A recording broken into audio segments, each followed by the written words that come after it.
এই ভিডিওটি হতে পারে আপনার বিসিএস এবং অ্যাডমিশনের জন্য সেরা একটি ভিডিও। এছাড়াও বিভিন্ন পরীক্ষায় এই প্রশ্নগুলো আপনার কাজে লাগতে পারে। তাহলে আর দেরি কিসের, চলো শুরু করি। সার্বজনীন সাহিত্য পুরস্কার কোন কবি পেয়েছেন? জীবনানন্দ দাশ, শামসুর রহমান, সেলিনা হোসেন, জসিমউদ্দিন। সঠিক উত্তর শামসুর রহমান। বাংলা গদ্যের জনক কে?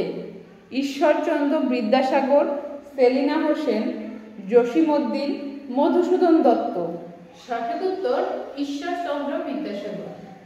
গ্রামীণ কবি বলা হয় কাকে? জসিমউদ্দিন, সুকান্ত, নজরুল, সেলিনা। সঠিক উত্তর জসিমউদ্দিন।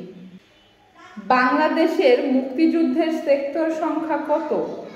9, 11, 12, 18। সঠিক উত্তর 9।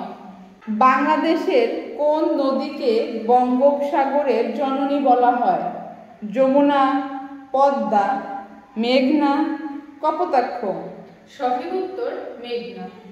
বাংলাদেশের সবচেয়ে বড় জেলা কোনটি আয়তনের দিক থেকে? দিনাজপুর, রাঙ্গামাটি, কক্সবাজার, সিলেট। সঠিক উত্তর দিনাজপুর। বিশ্ব মানবাধিকার দিবস কবে পালন করা হয়? 10 ডিসেম্বর, 5 জানুয়ারি, 21 ফেব্রুয়ারি, 26 জুন। সঠিক উত্তর 10 ডিসেম্বর। জাতিসংঘ নিরাপত্তা পরিষদের স্থায়ী সদস্য সংখ্যা কত? 5, 7, 12, 14। সঠিক উত্তর 5। মানবদেহের সবচেয়ে শক্ত অঙ্গ কোনটি? হাত, দাঁত, নখ, মাথার খুলি। সঠিক উত্তর দাঁত। জাতীয় কবি কাজী নজরুল ইসলামের জন্মস্থান কোথায়? কুমিল্লা, ময়মনসিংহ, বর্ধমান, পশ্চিমবঙ্গ চুরুলিয়া। সঠিক উত্তর পশ্চিমবঙ্গ চুরুলিয়া। বিদ্রোহী কবিতার রচয়িতা কে? রবীন্দ্রনাথ ঠাকুর, সুকান্ত ভট্টাচার্য, কাজী নজরুল ইসলাম, জীবনানন্দ দাশ।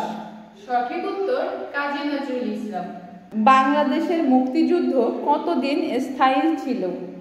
8 মাস, 9 মাস, 10 মাস, 11 মাস। সঠিক উত্তর 9 মাস।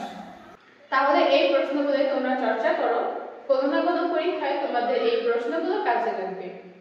ততক্ষণ তোমরা ভালো থাকো, সুস্থ থাকো। আজকের মতো এখানেই বিদায়।